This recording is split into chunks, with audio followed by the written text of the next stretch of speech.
Hello and welcome to Take 10. I'm Jennifer Johnson.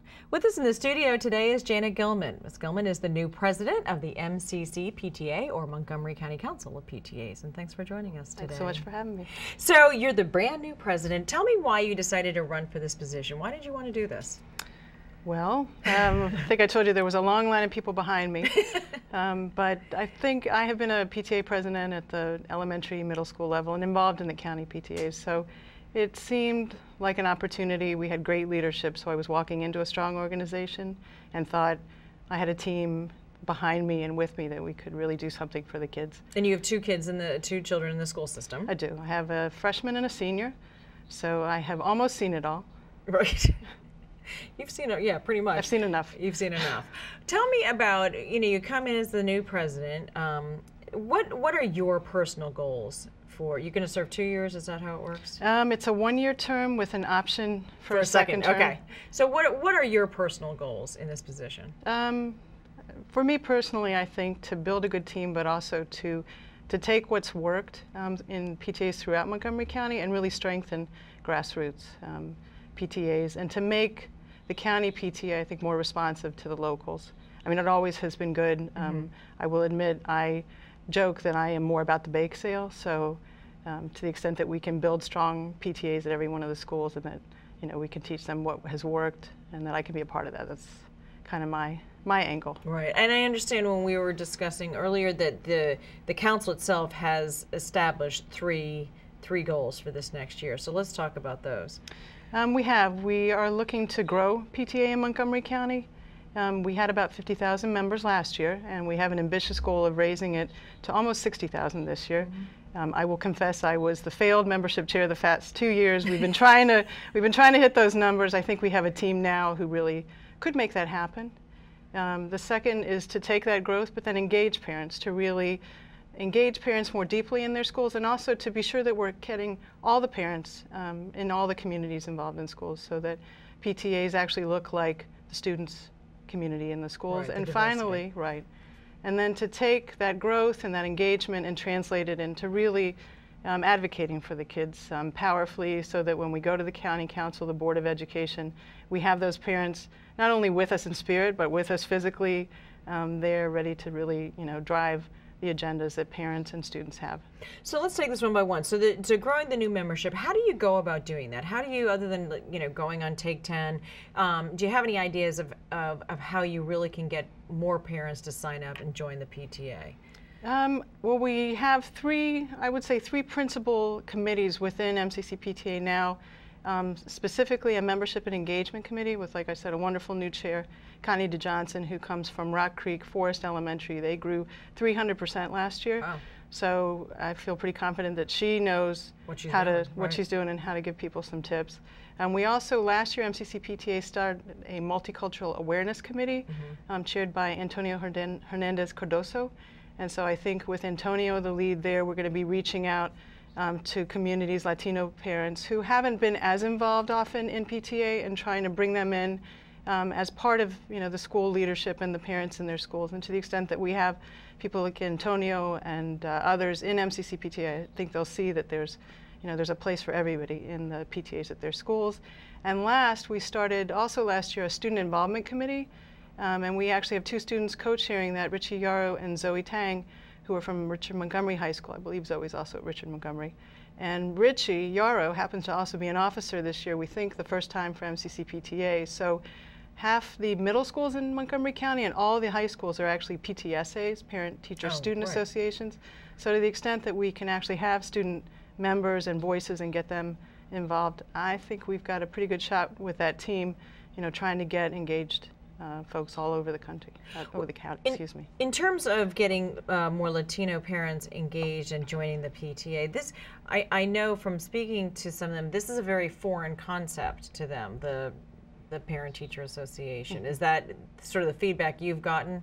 And how do you then say this is really where you want to be? This is how you get involved with your kids, your schools? That is what we've heard. I mean, we hear that that where they're coming from, it's really you send your children to school, and that you only come to school often if there's a problem. If there's a problem, if someone's in trouble. Right, and so the idea that you're going to be walking into your schools, and I know MCPS has done a lot with, making the schools welcoming, and we think to the extent that, we can show parents that the culture here is you are welcome to get involved. I know for many of us, the idea is we also find what those parents can bring to the schools. They may not feel comfortable, but they may have skills or abilities that, when you can translate that into something a PTA can do, whether it's to have a multicultural fair and to be able to show off your culture and teach others in the community. I think if we draw people in kind of with what, on their terms, and show them what the engagement can do. Because the other thing we do here is every parent here really wants the best for their kid, and when they find out that one way to do it is to be involved in the schools, they are willing and they're stepping forward. Right. In terms of advocacy, how do you as a body become better advocates for the kids? Do you, or is it your goal to be more open to parents, to have a better line of communication with parents and students so that you are better advocates? I would say in MCCPTA this year we're kind of doing a two-pronged approach on that. One would be to actually be working through some programming we're doing. We're calling it MCCPTA Presents, and our Vice President for Programs has been working up a series of programs. Generally it'll be the fourth Tuesday of every month at Carver, 6:30, and to have parents come in. The first one we're doing is Maryland Educational Reforms, and actually it'll be next Thursday, but just to get parents to understand what's going on, and then we're going to have a series where there'll be community superintendents, principals coming in. How do you as a parent, what do you engage? How do you engage? If they can't make it to Carver those nights, we are working with MCPS TV to put that on cable, so it'll be out there for the community to see. So that might be the sort of, what do I as a parent do? As an organization, we do have a seat at the table in the budget talks. Right. So we've been working this summer. We went out and engaged all our area. We're split up like the community superintendents by area, so we went out, met with parents, met with PTA leaders, found out what their concerns were, and then we roll that into our operating budget and CIP budget priorities, and I guess that season is starting next week. I looked at my calendar, and it's full of meetings. I'm glad you brought that up. What did you hear from parents and community leaders during the summer months when everyone was talking budget? What did you hear back from them? Interestingly, we really heard three primary things, and it resonated all across the county. One was, especially if we were talking to folks in the elementary schools, Curriculum 2.0. What is it? How is it rolling out? How is MCPS supporting the rollout?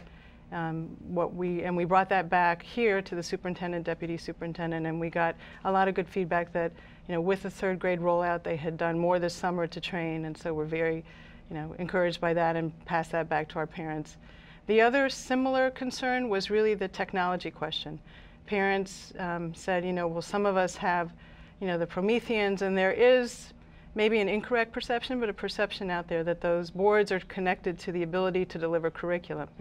So, and we also heard the question, what about wireless in the schools? Some of them have them, some of them don't. And it really became an equity issue. What we heard was people saying, we feel like there's the haves and have-nots. And then as PTAs, we know a lot of PTAs spend a lot of their time fundraising to try to buy those boards when they don't have it. So I will say we were very excited when we heard that the superintendent and then the board approved, I guess it was a week or so ago, the idea of having a technology proposal that would outfit all elementary classrooms with Prometheans and provide wireless. So that's definitely something that, based on the feedback we heard, I would say a vast majority of parents from across Montgomery County talked about. And the last thing was really the capacity issues, particularly from the clusters where there is development and the question of, okay, we're growing, but where are those kids going to go? And with capacity already, with some schools already well into portables, what do we do, for looking ahead, and how do we respond to that? Right, and as you mentioned, you are getting into the budget season, and it's great that you heard from the parents, and now you're going to send that message to higher ups and to the superintendent. We are unfortunately out of time. I'm getting the wrap up, but Janette, thank you very much for joining us. I hope you'll come back and keep us up to date. It was my pleasure. Okay, thank you. Thank you. And thank you for giving us a few minutes of your time. Remember to visit us on the web at the link on your screen. I'm Jennifer Johnson. Join us next time here on Takedown.